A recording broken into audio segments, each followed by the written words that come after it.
नमस्कार, आप देख रहे हैं कालचक्र। मैं हूं श्रद्धा और मेरे साथ हैं प्रश्न कुंडली विशेषज्ञ पंडित सुरेश पांडे जी। पंडित जी, बहुत बहुत स्वागत है आपका। नमस्कार। पंडित सुरेश पांडे जी से जानिए रत्नों से जुड़े उन 15 सवालों के जवाब जो आपको अब तक किसी ने ना बताए और ना ही समझाए। देखिए कालचक्र।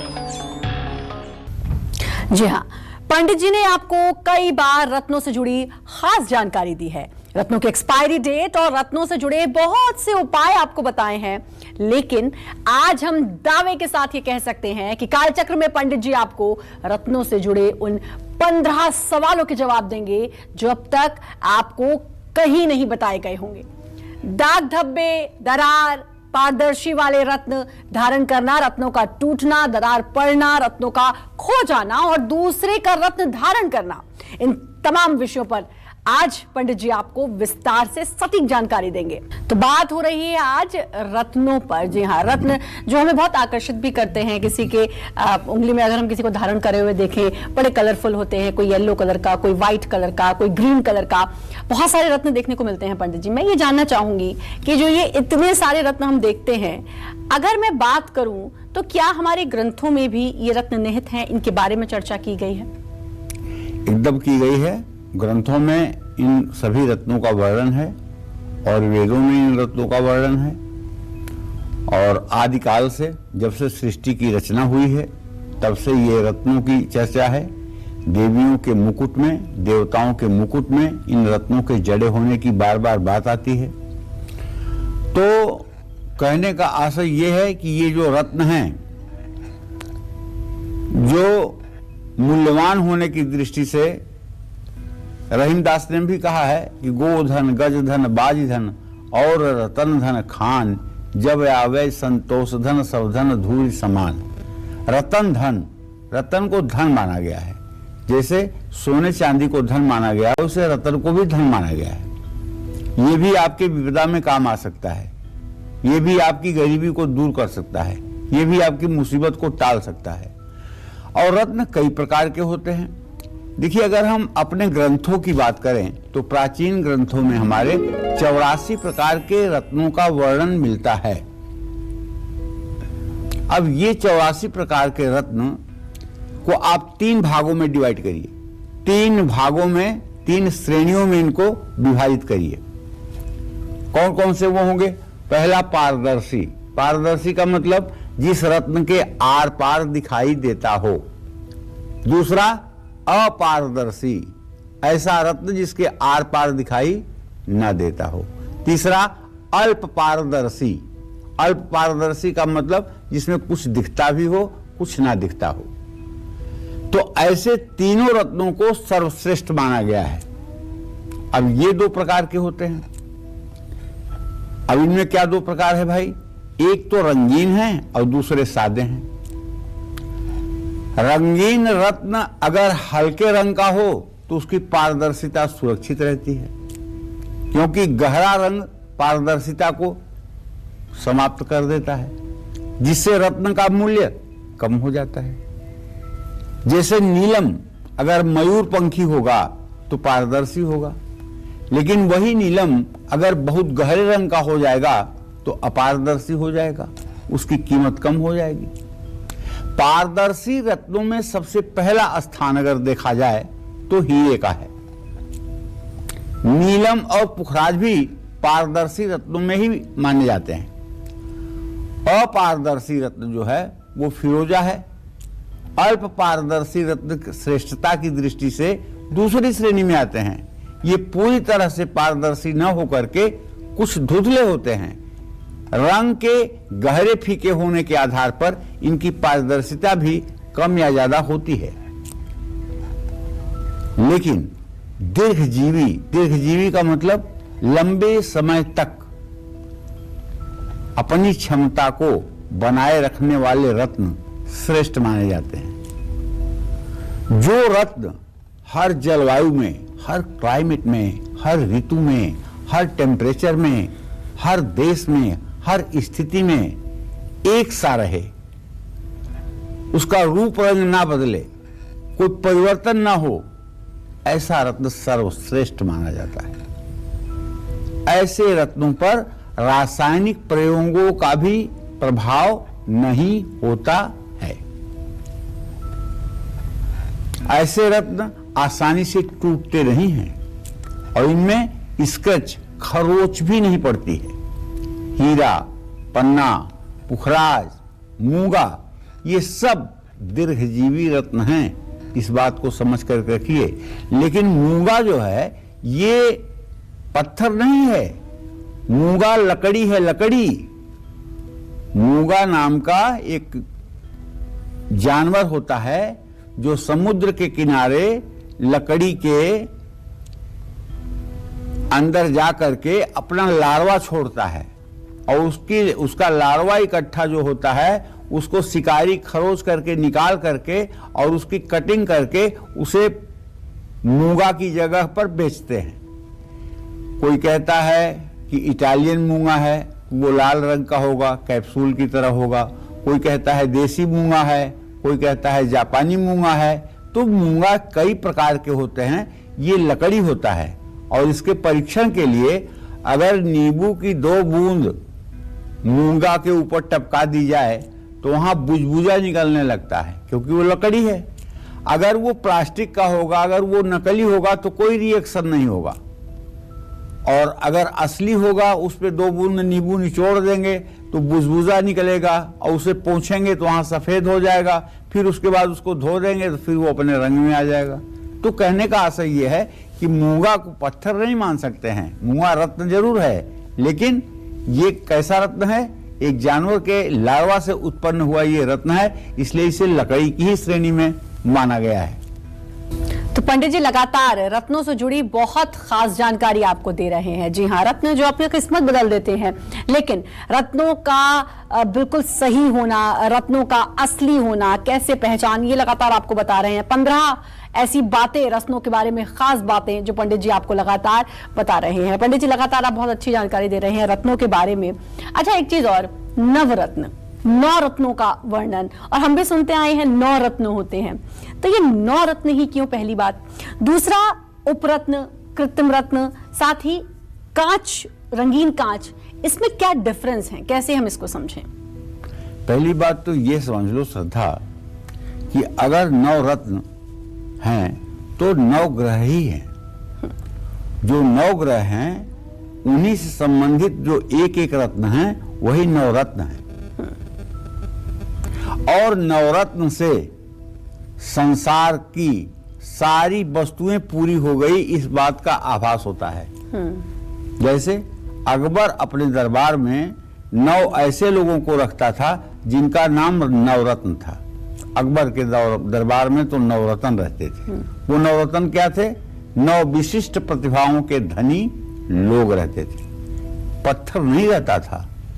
तो कहने का मतलब है कि बहुत लोग हमसे भी ये सवाल पूछते हैं, जो श्रद्धा पूछ रही है कि मुख्य रत्न 9 ही क्यों होते हैं पंडित जी, जबकि अनेक प्रकार के और भी रत्न उपलब्ध हैं।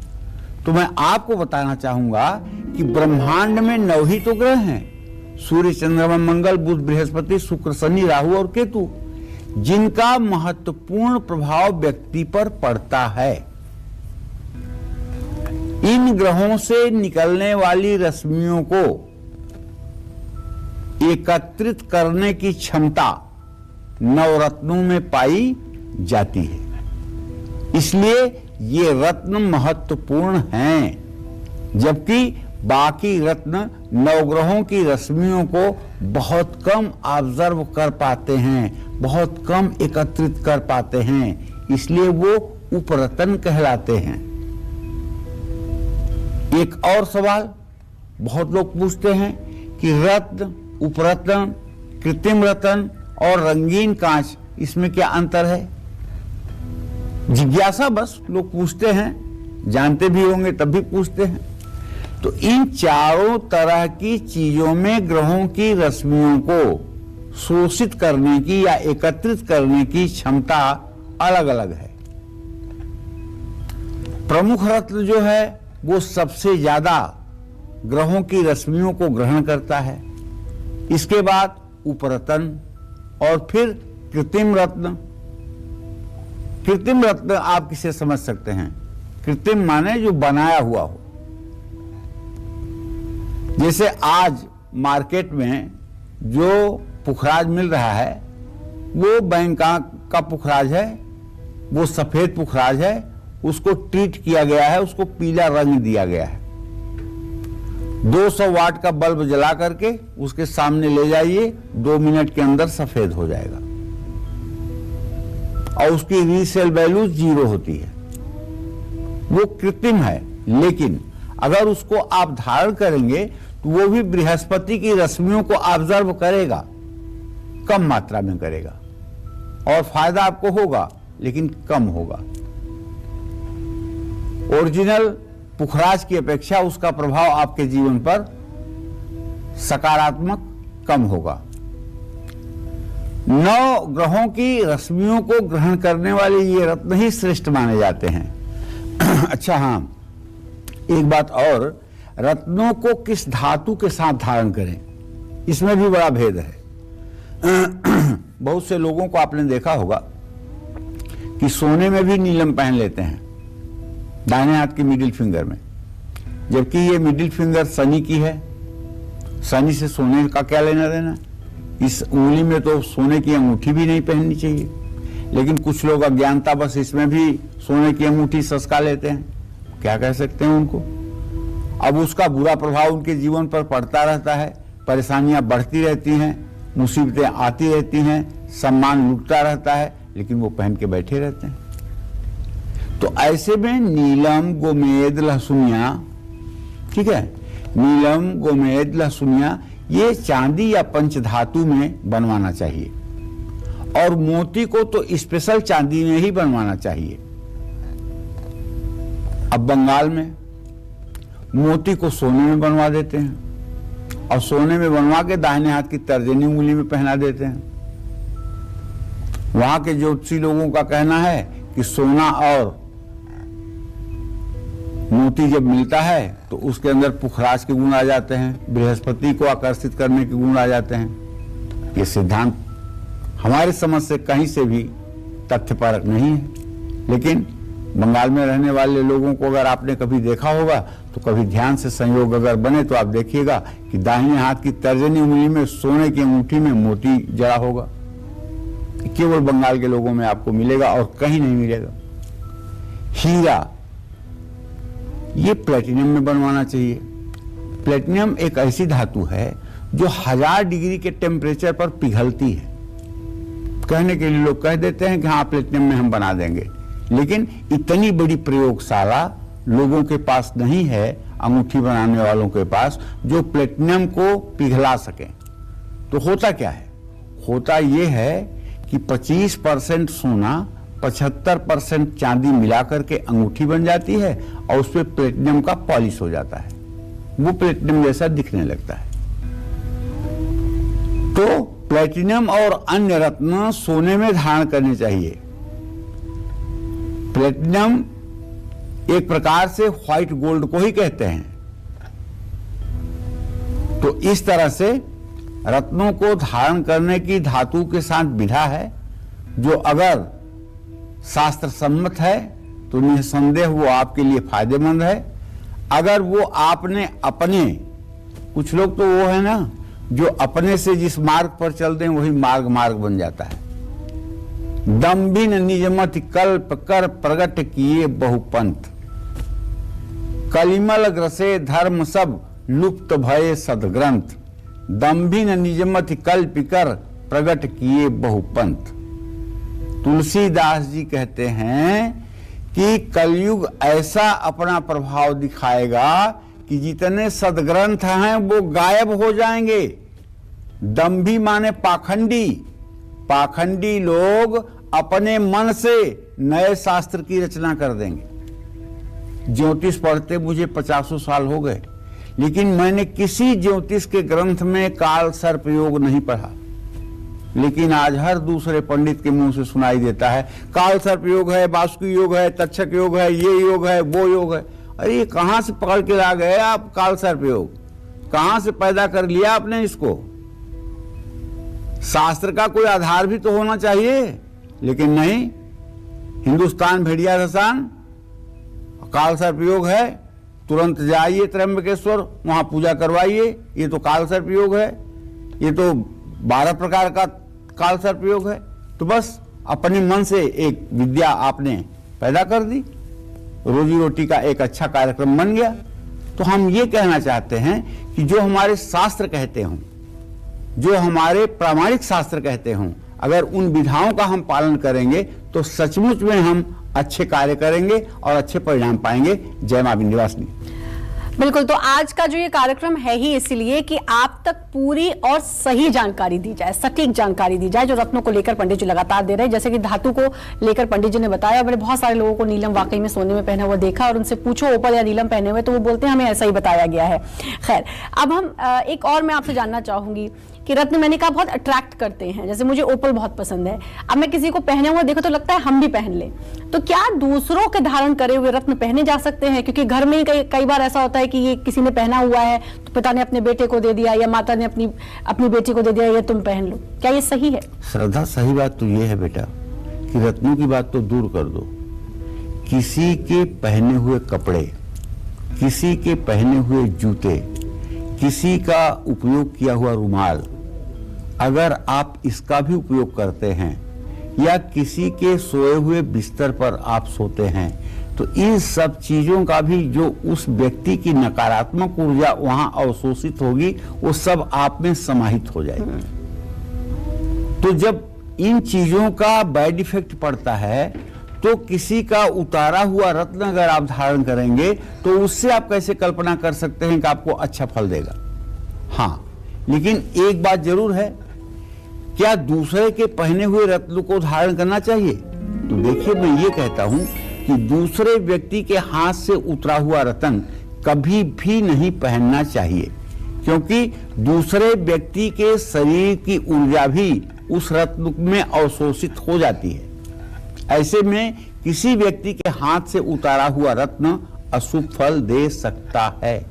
हाँ, बहुत जरूरी अगर हो तो उसे दूध और गंगा जल से धोकर उसकी शुद्धि करके उसके ग्रह के मंत्रों का शास्त्र सम्मत जप करके और उसको धूप दीप दिखा करके परिवार का कोई करीबी सदस्य धारण कर सकता है। जैसे पिता का रत्न पुत्र धारण कर सकता है, पति का रत्न पत्नी धारण कर सकती है, माँ का रत्न बेटी धारण कर सकती है। ब्लड रिलेशन में अगर ये रत्न धारण किए जाएं तो कोई बुराई नहीं होगी। देखिए, रत्न खो जाएं, टूट जाएं या उनमें दरार आ जाए, तब क्या करना चाहिए? तो देखिए, रत्न का टूटना या उसमें दरार आना ये अशुभ माना गया है। ऐसे में ग्रह शांति करानी चाहिए, नया बड़ा और अच्छी गुणवत्ता वाला रत्न धारण करना चाहिए। रत्न खो जाए तो इसे शुभ माना गया है। जय मां विंध्यवासिनी। पंडित जी, रत्न के बारे में जो हमने कहा कि अगर खो जाए या दरार आ जाए, रत्नों की उम्र भी होती होगी। एक समय बाद देखा गया है बहुत से लोगों के रत्न क्रैक आ जाता है या खो जाता है अपने आप में, वो भी एक बड़ा चमत्कार सा लगता है कि पता नहीं कहाँ गया, रत्न मिलता ही नहीं है। तो इसको क्या साइन समझा जाए, और जो आपने कहा दरार आने पे, टूटने पे, क्या सही तरीका है जो हमें करना चाहिए? देखो श्रद्धा, सही बात तो यह है कि पूरे हिंदुस्तान में सभी को पता है कि सोने का चोरी होना और सोने का मिलना दोनों अशुभ संकेत करता है। सोना गायब हो गया, आपका चोरी हो गया, तो भी आपको बुरे परिणाम भुगतने होंगे। और सोना कहीं से किसी का अगर आपको मिल गया और आपने उसे अपने यूज में कर लिया, तो भी आपका कल्याण नहीं होगा। ठीक है, उसी तरह से रत्नों की बात है। रत्नों में अगर दरार आ जाए तो ये अशुभ है। इसका मतलब कि उस ग्रह ने आपके ऊपर आने वाली आपदा को संभालने की कोशिश किया, लेकिन वो विफल रहा। तुरंत ग्रह शांति करानी चाहिए। ग्रह शांति का मतलब सूर्य के मंत्रों का 7000 जप, चंद्रमा के मंत्रों का 10,000 जप, मंगल के मंत्रों का 10,000 जप, बुध के मंत्रों का 9,000 जप, बृहस्पति के मंत्रों का 16,000 जप और शुक्र के मंत्रों का 16,000 जप, शनि के मंत्रों का 23,000 जप, इसी तरह से राहु केतु के मंत्रों का 18,000 जप और 17,000 जप की संख्या करवानी चाहिए। और हर समय रत्न बड़ा और अच्छी गुणवत्ता का ही धारण करना चाहिए। रत्न अगर खो जाए तब तो इसे ठीक माना जाता है, क्योंकि हो सकता है कि आपके ऊपर कोई बहुत बड़ी मुसीबत आने वाली थी, जो रत्न के गायब होने के बाद आपकी मुसीबत टल गई है, ये दोष दूर हुआ है। हाँ, लेकिन रत्न किसी का मिलना ये भी अशुभ माना जाता है। इससे दूसरे के ग्रहों के अशुभ प्रभाव व्यक्ति पर आ सकते हैं। आप कभी अगर ध्यान दिए होंगे तो जब ग्रहों का दान बताया जाता है तो शनि के दान में नीलम बताया जाता है, सूर्य के दान में माणिक्य बताया जाता है, चंद्रमा के दान में मोती की माला बताई जाती है, बुध के दान में पन्ना बताया जाता है, बृहस्पति के दान में पुखराज, सुनहला, ये सब रत्न सोना बताया जाता है। इसी तरह से शुक्र के लिए भी चांदी या फिर ओपल, ये सब दान में बताया जाता है। जो ग्रह अरिष्ट कारक हैं, जो ग्रह हानिकारक हैं, जो लोग छठे, आठवें, 12वें घर के मालिक हैं, जो घर मृत्यु भाव को या शत्रु भाव को देख रहे हैं या मारक स्थान के स्वामी हैं, उनके रत्नों को दान करने का विधान शास्त्रों में है और उसका लाभ भी मिलता है। तो बस आज का कार्यक्रम मुझे विश्वास है कि आपको नई जानकारी देगा, इसलिए आज के कार्यक्रम को देखना भी चाहिए और जरूरत होने पर जो आपको इंपॉर्टेंट लगे उसे आपको नोट भी करना चाहिए। आज कालचक्र में पंडित सुरेश पांडे जी आपको रत्नों से जुड़े उन 15 सवालों के जवाब दे रहे हैं, जो अमूमन हर दर्शक के मन में होंगे ही होंगे। अब अपनी चर्चा को आगे बढ़ाते हुए बात करते हैं रत्नों के प्रभावों की। रत्न किस चीज में धारण करना शुभ माना जाता है, अंगूठी में या फिर लॉकेट में? ये जानते हैं पंडित जी से। बताइए पंडित जी, अंगूठी पहने या फिर लॉकेट में रत्न बनवाकर धारण करें? देखिए, प्राचीन काल से, जब से हमारी सनातन सभ्यता है, सनातन तो सनातन है, हर समय से है, तब से अंगूठी और लॉकेट ये दोनों के पहनने का महत्व है। जैसे देवी की मानस पूजा में भी शंकराचार्य कहते हैं, स्वर्णा कल्पित कुंडले श्रुतयुगे हस्तांबुजे मुद्रिका। मुद्रिका आ गई ना, यही मुद्रिका अंगूठी है। स्वर्णा कल्पित कुंडले श्रुतयुगे हस्तांबुजे मुद्रिका, मध्य सार सना नितंब फल के मंजीर मघृद्वये, हारो वक्षस कंकरोत कोरत कारो कर द्वंद के, विन्यस्तम मुकुटम शिरस्य अनुदिनम दत्तोन्मदम स्तूयताम। तो अंगूठी और लॉकेट की भी बात यही है। जो हार है उसमें जो लॉकेट है वो लॉकेट है। राजा महाराजा भी इसका पालन करते थे, श्रेष्ठ मनुष्य भी इसका पालन करते हैं। तो रत्नों को अंगूठी के रूप में पहना जाता है। तो हमारे हाथ की सारी उंगलियां ग्रहों के लिए बंधी हुई है। जैसे ये छोटी उंगली बुध पर्वत के ऊपर है तो इसमें बुध का रत्न पहना जाता है। ये अनामिका उंगली के नीचे सूर्य पर्वत है तो इसमें सूर्य का भी रत्न पहना जाता है, मंगल का भी रत्न पहना जाता है, शुक्र का भी पहना जाता है। आप कहोगे ऐसे कैसे? तो देखिए, सूर्य पर्वत के ठीक नीचे निम्न मंगल है, मंगल के नीचे सीधे जाएंगे तो शुक्र ग्रह का भी मतलब कि आपको स्थान मिल जाएगा। तो इसलिए ये 3 अंगूठियां यहां भी पहन ली जाती हैं। मध्यमा उंगली में सीधे सीधे सीधे केवल शनि पर्वत है, इसलिए इसके नीचे राहु पर्वत है। तो शनि और राहु और केतु के अंगूठियां जो है वो मध्यमा में पहन ली जाती हैं। अब इसी तरह से पुखराज के लिए भी तर्जनी उंगली है बृहस्पति पर्वत होने के कारण। लेकिन जब किसी ग्रह का प्रभाव आपको अगली राशि पर लेना हो तो मेरा ये अनुभव है, मैं इस पे चैलेंज नहीं कर रहा हूं, मेरे जीवन का अनुभव है, मैंने इसको आजमाया है, मैंने इसका प्रभाव देखा है। अगर किसी का बृहस्पति अष्टम भाव में है और उसको आपको फल नवम भाव का लेना है, नवमेश का लेना है और बृहस्पति नवमेश है, तो आप उसे पुखराज लॉकेट में पहना दीजिए और चमत्कार देखिए। तो लॉकेट के रूप में गले में धारण तब कर लिया जाए जब उस ग्रह की स्थिति एक कक्षा आगे बढ़ाने से लाभकारी हो जाए। रत्नों को अंगूठी के रूप में अंगुली में धारण करना ज्यादा फायदेमंद होता है। रत्न की अंगूठी अंगुली की त्वचा को हर समय सोते, जागते, चलते फिरते स्पर्श करती रहनी चाहिए। स्पर्श का मतलब छुए ना, लेकिन उसके बीच में और त्वचा के बीच में कोई अवरोध ना हो। इससे शरीर की त्वचा में ज्यादा समय के लिए संपर्क में रहने से इसका प्रभाव ज्यादा हो जाता है। अब आप कहेंगे कि अगर पंडित जी किसी का ग्रह ऐसी स्थिति में है कि वो पीछे अगर हो जाए, पीछे की कक्षा में हो जाए, तो उस आदमी की जिंदगी जय जय हो जाएगी। उसमें फिर क्या कहता है ज्योतिष? उसमें ज्योतिष ये कहता है कि ऐसे व्यक्ति को अपने जीवन साथी को वो रत्न धारण करवाना चाहिए, जीवन संगिनी को वो रत्न धारण करवाना चाहिए। इसका चमत्कार भी देखा जाता है। रत्नों को गले में, लॉकेट में धारण करने से ये शरीर की त्वचा के साथ हमेशा स्पर्श नहीं कर पाते हैं।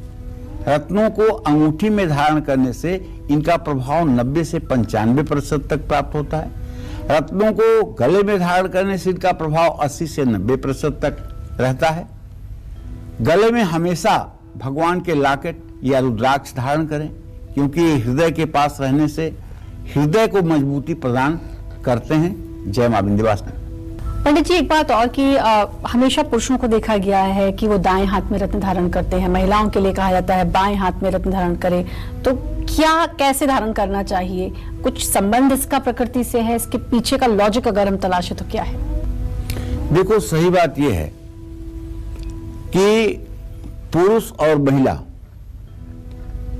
दोनों को हमारे यहाँ शास्त्रों में कहा गया है, जब जन्म कुंडली बनती है ना, तो अब तो नहीं, लेकिन जब कुंडली हम लोग हाथ से बनाते थे तो उसमें लिखते थे अमुक जनपदांतर्गत अमुक ग्राम निवासिना अमुक सर्वण अमुक वर्वण तस्य सुलक्षणा धर्म भार्यायाम दक्षिण कुक्षौ प्रथम पुत्र रत्न मजी जनत बाम कुक्षौ कन्या रत्न मजी जनत।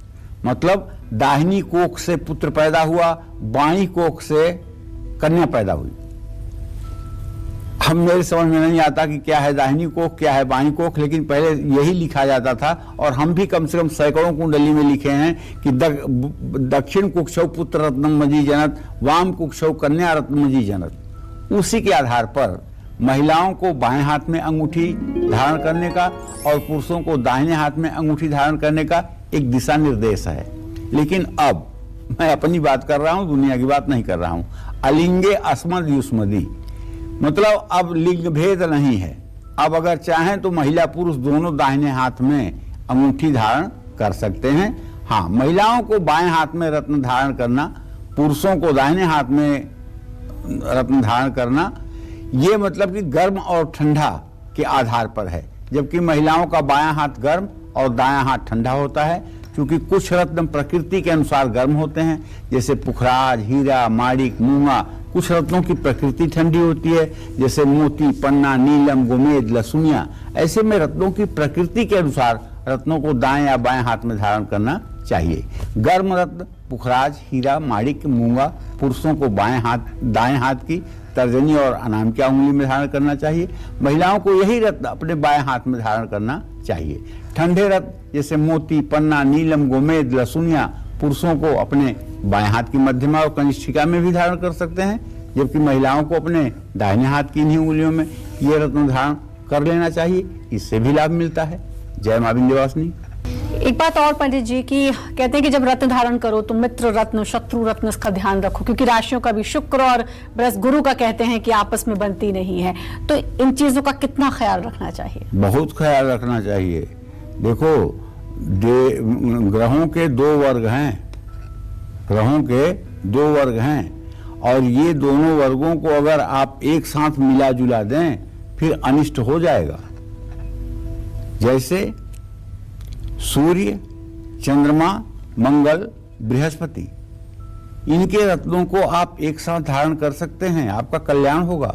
लेकिन सूर्य और शनि का रत्न, सूर्य और शुक्र का रत्न, चंद्रमा और शनि का रत्न, मंगल और शनि शुक्र का रत्न, बृहस्पति और ये रत्न नुकसानदेह हैं। तो ऐसे में सही बात यह है कि रत्न का वजन व्यक्ति के शारीरिक भार, ग्रहों के बल, ग्रहों के शुभ अशुभ प्रभाव को देखते हुए निर्धारित किया जाता है। हमेशा दोष रहित रत्न धारण करना चाहिए। हर रत्न की अपनी एक आयु होती है। आयु पूरी होने के बाद रत्न अपना प्रभाव खो देता है। रत्न की आयु पूर्ण हो जाए तो उसको, अगर सस्ता रत्न है तो नदी में प्रवाहित कर दीजिए, अगर महंगा रत्न है तो उसे फिर से उसके संबंधित अनाज में रख करके उसको पुनः जागृत करिए और तब धारण करिए। मित्र रत्न और शत्रु रत्न का ध्यान रखिए। ऐसा न हो कि आपने मोती भी पहना है तो नीलम भी पहना है, आपने माणिक्य भी पहना है तो आपने गोमेद भी पहन लिया है। ऐसी भूल ना करिए। और हाँ, लग्नेश और राशिश परस्पर शत्रु हों तो लग्नेश के रत्न और इससे संबंधित रत्न पुरुष को दाएं हाथ में, और राशि और इससे संबंधित रत्न को पुरुष के बाएं हाथ में धारण करवाना चाहिए। जय मां विंध्यवासिनी। एक चीज और कि बिना किसी जानकारी के हमें रत्न नहीं धारण करने चाहिए, क्योंकि शुभ और अशुभ फल इससे जो है वो मिल सकते हैं। तो इस बात का ख्याल रखना कितना जरूरी हो जाता है, क्योंकि कुछ लोगों को, जैसे मैंने कहा कि मुझे ओपल बहुत पसंद है, लेकिन पता चलता है कुंडली देखकर कि ओपल नहीं पहनना चाहिए, तो कुछ लोग ऐसे ही धारण कर लेते हैं, तो उसका खराब असर भी पड़ता होगा। देखो श्रद्धा, सही बात तो ये है कि ज्योतिष शास्त्र में बड़ा स्पष्ट है कि शरीर भाव का स्वामी, संतान भाव का स्वामी और भाग्य भाव का स्वामी, ये तीन भावों के स्वामी जो ग्रह होते हैं उनके रत्न आंख मूंद कर धारण करने चाहिए। जो रत्न दूसरे भाव के, सातवें भाव के, छठे, आठवें, 12वें भाव के स्वामी हों, उनका रत्न भूल करके भी धारण नहीं किया जाना चाहिए। यही स्थिति चंद्रमा से भी देखनी चाहिए। अगर व्यक्ति की चंद्र कुंडली मजबूत है तो उसके राशि के आधार पर रत्न धारण करवाना चाहिए, और अगर लग्न कुंडली मजबूत है तो लग्न के आधार पर रत्न धारण करवाना लाभकारी होता है। तो माणिक्य के साथ हीरा, नीलम, गोमेद मत धारण करिएगा। मोती के साथ गोमेद, लहसुनिया मत धारण करिएगा। मूंगे के साथ हीरा, नीलम, गोमेद न धारण करिएगा। पन्ने के साथ मोती मत धारण करिएगा। पुखराज के साथ हीरा और नीलम धारण न करिएगा। हीरा और नीलम के साथ माणिक्य, मूंगा और पुखराज न धारण करिएगा। गोमेद के साथ माणिक्य, मूंगा और मोती वर्जित है। लहसुनिया के साथ मोती धारण करना सर्वथा वर्जित है। तो इन सब बातों को बताना चाहूंगा कि आप पंचधातु या अष्टधातु में धारण कर भी सकते हैं, और सभी, लेकिन पंचधातु और अष्टधातु में सभी धातुएं समान मात्रा में मिलाई जाएं। पंचधातु अष्टधातु के लिए मैं इसलिए नहीं प्रेफर करता हूं लोगों को कि पता नहीं कि लोग क्या मिला देंगे, क्या मिला नहीं देंगे, सही होगा या गलत होगा। इसलिए मैं ज्यादा करके रत्नों को चांदी और सोने में ही पहनने की बात करता हूं, क्योंकि चांदी होगी वो भी शुद्ध होगी, सोना होगा वो भी शुद्ध होगा। जो रत्न चांदी में फायदेमंद है उन्हें चांदी में, जो रत्न सोने में फायदेमंद है उन्हें सोने में पहनने की बात कही जाती है। हाँ, कुछ रत्नों को जैसे माणिक्य और मूंगा को तांबे में भी पहनने की बात की जाती है, उससे उसकी शुद्धता और बढ़ जाती है। जय मां विंध्यवासिनी। रत्नों के बारे में लगातार जानकारी दे रहे हैं पंडित जी। और पंडित जी, एक चीज और, रत्न खो जाए या चोरी हो जाए तो ये किस तरफ इशारा करता है, और इससे क्या कुछ ग्रहों पर भी प्रभाव पड़ता है? देखो, ऐसा है, रत्न धारण करने से पहले उसका जैसा फल मिलेगा, इसके लिए रत्न के स्वामी के रंग का सूती कपड़ा लेकर के उसमें रत्न लपेट लीजिए। जो रत्न पहन रहे हैं उसको उसी वार में हाथ में धारण करें और अपनी दाहिनी बाजू में बांध लें। 8 दिन तक रत्न को अपनी बाजू में बंधा रहने दें। इन 8 दिनों में आपको आभास हो जाएगा कि रत्न आपको शुभ फल दे रहा है या नहीं। वैसे ये नियम हम केवल नीलम पर लागू करते हैं, क्योंकि नीलम एक ऐसा रत्न है जो रंग या राजा दोनों बना देता है। अगर नीलम ओरिजिनल होगा तो उसका प्रभाव 24 घंटे में दिखेगा। अगर वो आपको लाभ पहुंचाने वाला है तो आपके जिंदगी के सारे शुभ अवसर आपको दिखाई देने लगेंगे, और अगर वो आपके लिए शुभ नहीं है तो ऐसा बर्बाद करना शुरू करेगा जिसमें आप संभल नहीं पाएंगे। इसलिए नीलम की टेस्टिंग जरूरी होती है। बाकी रत्नों की टेस्टिंग ना भी हो, केवल समझदारी के साथ प्रिस्क्रिप्ट किया जाए तो भी ठीक रहता है। रत्न की मर्यादा का भी ध्यान रखना चाहिए। हाथ या गले में बार बार रत्न ना उतारें। रत्न खो जाए, गिर जाए या चोरी हो जाए तो समझ लेना चाहिए कि ग्रह दोष कम हो गया है। जय मां विंध्यवासिनी। किसी रत्न में आड़ी रेखाएं, क्रॉस या जाल हो, क्या ऐसा रत्न पहनने से आपको उसके शुभ फल मिलेंगे या अशुभ? जानते हैं पंडित जी से। बताइए पंडित जी, जाल, आड़ी रेखाएं, ऐसा रत्न हो तो क्या प्रभाव होगा? देखिए, सही बात है। जाल मतलब जिसमें सचमुच में जाल जैसा दिखाई दे। किसी रत्न में, जैसे मोती में आड़ी रेखा हो या क्रास हो या जाल हो तो सौभाग्य नाशक होता है। पुखराज में आड़ी रेखा हो, क्रास हो या जाल हो तो बंधु बांधव का नाश करता है। पन्ना में ये दोष हो तो लक्ष्मी नाशक होता है, लेकिन पन्ना में प्रायः सस्ते पन्ना में ये दोष पाया ही जाता है। पन्ना में अगर ये दोष नहीं होगा ना तो पन्ना बहुत मूल्यवान होगा। जिस पन्ना में जाल नहीं होगा वो पन्ना 15-20 हजार रुपए रत्ती से ऊपर का होगा। प्रायः पन्ना में जाल पाया जाता है। पुखराज में ये दोष हो तो संतान के लिए हानिकारक है, अनिष्टकारक है। और अगर हीरे में ये दोष है तो ऐसे व्यक्ति को मानसिक शांति नहीं मिलती है। और नीलम में ये दोष हो तो रोगवर्धक है, धननाशक है। और गोमेद में आड़ी रेखाएं हो या जाल हो या क्रास हो तो खून से संबंधित बीमारियां शुरू हो जाती हैं। इसी तरह से लहसुनिया में अगर दोष हो तो यह शत्रुओं को बढ़ाता है। माणिक्य में दोष हो तो गृहस्थ जीवन में सुखों का नाशक है। मूंगे में अगर इस तरह की रेखा बन जाए या क्रास हो जाए तो सुख संपत्ति का नाशक माना जाता है। इस तरह से ये रत्नों के दोष हैं। इन्हें अच्छी तरह से जौहरी समझ सकता है या इसका कोर्स होता है। इसका कोर्स होता है और बाकायदे उसका सरकारी सर्टिफिकेट मिलता है। भारत सरकार की तरफ से जेम्स का कोर्स कराया जाता है। उसमें रत्नों के परीक्षण की विधा बताई जाती है, असली नकली का अंतर बताया जाता है और वो सारे इसके निश्चित रूप से सिद्धांत हैं जिन सिद्धांतों पर इसके असली और नकली होने का प्रमाण साबित होता है। तो आप भी अगर किसी से रत्न खरीदें तो भारत सरकार द्वारा मान्यता प्राप्त लाइब्रेरी से, लेबोरेटरी से आपका रत्न प्रमाणित हो। इस बात का ध्यान रख करके ही रत्न धारण करें। जय मां विंध्यवासिनी। विजय कुमार जुड़ चुके हैं सूरत से। विजय कुमार जी, बहुत बहुत स्वागत है। पंडित जी से बात कर सकते हैं आप? नमस्कार पंडित जी। हाँ नमस्कार महाराज जी, मेरा डेट ऑफ बर्थ 18 अक्टूबर 1983 है जी। मैं थोड़ा जानना चाहता हूँ कि मैं किस लाइन में अपना किस्मत आजमाऊं। ये ऐसा है कि आपके 10वें भाव में बृहस्पति बैठा हुआ है और आप प्रतिभावान भी हैं। आप ट्रांसपोर्ट का काम शुरू कर लीजिए। अपनी गाड़ियां मत खरीदिएगा, दूसरों की गाड़ियां हायर करके और उसे चलवाइए। ट्रांसपोर्ट का काम आपके लिए बहुत फायदेमंद होगा।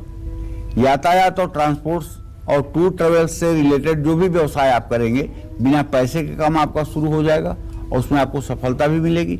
हाँ, समय जरूर लगेगा, 1 से 1.5 साल का समय लग सकता है आपको ठीक से सेटल होने में, लेकिन ये काम आपके लिए फायदेमंद है, इसमें कोई दो राय नहीं है। जय मां विंध्यवासिनी। कहीं आपके रत्न में धब्बे तो नहीं पड़ गए? अगर ऐसा है तो पंडित जी से जानिए कि रत्नों में धब्बे पड़ना कितना खतरनाक साबित हो सकता है। बताएं पंडित जी। देखिए, मोती में धब्बे और दाग हों तो मानसिक शांति में बाधा बन जाती है। पुखराज में अगर दाग धब्बा होगा, धन और संपत्ति का नाश होगा। कभी कभी पुखराज में सब कुछ तो अच्छा होता है लेकिन एक बबल जैसा दिखाई देता है। एक ऐसा दिखाई देता है जैसे एयर, हवा का एक छोटा सा किनका पुखराज के अंतर्गत है। और जब आप जौहरी से कहिए कि ये देखिए इसमें क्या दिखाई दे रहा है तो जौहरी कहता अरे ये कुछ नहीं है, ये एयर बबल्स है, ये तो होता ही है रत्नों में, लेकिन ये ठीक नहीं होता है। ये संपत्ति का नाशक होता है। पन्ना, माणिक्य और मुंगा में दाग धब्बे हों तो पुरुष और महिलाओं के लिए रोगकारक होते हैं। हीरे में दाग धब्बे होंगे तो ये मृत्युकारक भी हो सकता है। नीलम में दाग धब्बा होगा तो अचानक विपत्तियां आ सकती हैं। गोमेद का दाग धब्बा होगा तो संपत्ति और पशु का नुकसान होगा। लहसुनिया में दाग धब्बा होगा तो विरोधी बढ़ जाएंगे। मैं यही कहना चाहूंगा कि देखिए, अगर केवल रत्न धारण करने से सारी दरिद्रता दूर हो जाती तो भारत सरकार इतना पैसा खर्च करके गरीबी उन्मूलन के काम को क्यों करती? सबको रत्न पहना देती, सब टाटा बिरला हो जाते और सब बढ़िया से ऐश की जिंदगी जीते। हमारा भी देश विकासशील देशों में न होकर विकसित देशों में हो जाता, हमारा भी रुपया डॉलर के बराबर हो जाता। तो बस ये बात कहना चाहूंगा कि कर्म की प्रधानता को मत भूलिएगा। कर्म करिएगा तभी रत्न भी काम करेंगे। कर्म करते रहिएगा और सही रत्न प्रिस्क्रिप्शन आप पहनिएगा, तब आपको रत्न भी काम करेंगे। केवल रत्न पहन करके और मनोकामना पूरी करने की बात सोचना ठीक नहीं होगा। पुरुषार्थ और भाग्य दोनों एक साथ चलने चाहिए, तब आनंद बरसेगा। इसलिए मैं कहना चाहूंगा, बार बार रत्न धारण करिए, ओरिजिनल करिए, बढ़िया करिए, उसको जांच परख करके करिए, क्योंकि रत्नों में बहुत घालमेल चलता है। ठीक है, और रत्न लंबी आयु के होते हैं। रत्नों को धारण करने से मन में प्रसन्नता बढ़ती है, हाथ की शोभा बढ़ती है, मन की शोभा बढ़ती है। लेकिन रत्नों को परीक्षण के बाद और किसी कुशल अनुभवी व्यक्ति के द्वारा ही प्रिस्क्रिप्शन करने पर धारण करना चाहिए। जय मां विंध्यवासिनी। कौन सा रत्न किस दिन पहनना शुभ होता है, कौन सा रत्न किस उंगली में पहनना शुभ होता है, और कौन सा रत्न किस ग्रह की कृपा दिलाता है, आइए जानते हैं पंडित जी से। बताएं पंडित जी। देखिए, सूर्य का रत्न माणिक्य है। सूर्य की उंगली अनामिका उंगली है। रविवार के दिन प्रातः काल सूर्योदय के समय सूर्य की उपासना के बाद शुक्ल पक्ष में ये रत्न दूध और जल से धो करके धारण करना चाहिए। धारण करने के पहले ओम घृणी सूर्याय नमः इस मंत्र का 7000 जप कर लेना चाहिए। अब मोती की बात करें तो मोती सबसे छोटी उंगली में कनिष्ठिका में स्मॉल फिंगर में सोमवार की 8 बजे रात शुक्ल पक्ष में धारण करना चाहिए। दूध और जल से धोना चाहिए। ओम सोम सोमाय नमः इस मंत्र का 10,000 जप कर लेना चाहिए और तब इसको धारण करना चाहिए। मंगल का रत्न मूंगा है, जिसे रिंग फिंगर में अनामिका उंगली में मंगलवार को प्रातः 7 बजे शुक्ल पक्ष में दूध और जल से धोकर ओम अंग अंगारकाय नमः इस मंत्र का 10,000 जप करके तब धारण करना चाहिए। बुध का रत्न पन्ना है और बुध की अंगुली कनिष्ठिका है, इसके नीचे बुध पर्वत है। तो इसको आप सोने में भी धारण कर सकते हैं, चांदी में भी धारण कर सकते हैं, और बुधवार के दिन प्रातः काल इसको शुक्ल पक्ष में धारण करेंगे। दूध जल से धो करके ओम बुंग बुधाय नमः इस मंत्र का 9000 जप करके आप इसे धारण करेंगे। पुखराज बृहस्पति की उंगली तर्जनी इंडेक्स फिंगर में धारण किया जाता है। ये सोने में धारण किया जाता है। बृहस्पतिवार को शुक्ल पक्ष में प्रातः काल धारण किया जाता है। लेकिन अगर आप ओपल पहनते हैं जो शुक्र का रत्न है, तो उसे भी आप चांदी में बनवा करके यहां धारण कर सकते हैं। अब इसके पीछे का लॉजिक तो यह है कि इस तर्जनी उंगली के नीचे बृहस्पति पर्वत है, लेकिन जब और सीधे जाएंगे तो शुक्र पर्वत भी अंगूठे के नीचे है। शुक्र का प्रभाव, बृहस्पति का प्रभाव ये तर्जनी से मिलता है। लेकिन अगर हीरा पहनना है तो वो रिंग फिंगर में ही पहना जाएगा, जिसमें शादी की अंगूठी पहनी जाती है अनामिका उंगली में, उसी में पहना जाएगा। अच्छा, कनिष्ठिका उंगली में शनि का रत्न नीलम कभी भूल के भी नहीं, हाँ, ये मध्यमा में ही धारण किया जाएगा। राहु का रत्न भी मध्यमा में धारण किया जाएगा, गोमेद, और केतु का रत्न लहसुनिया ये भी मध्यमा में ही धारण किया जाएगा। हाँ, लेकिन अगर कनक खेत लहसुनिया हो तो उसे आप चाहे तो अनामिका में भी धारण कर सकते हैं। ये कनक खेत लहसुनिया बहुत महंगा रत्न है अगर ओरिजिनल है तो। सर्वार सिद्ध योग, अमृत सिद्ध योग, रवि योग, गुरु पुष्य योग, ये रत्नों के धारण करने के लिए विशिष्ट समय है, इसमें कोई संदेह नहीं है। जय मां विंध्यवासिनी। बहुत सटीक और बहुत अच्छी जानकारी जिससे सभी को लाभ हुआ होगा वो आपने दी और अपना समय दिया, उसके लिए आपका बहुत बहुत धन्यवाद। नमस्कार।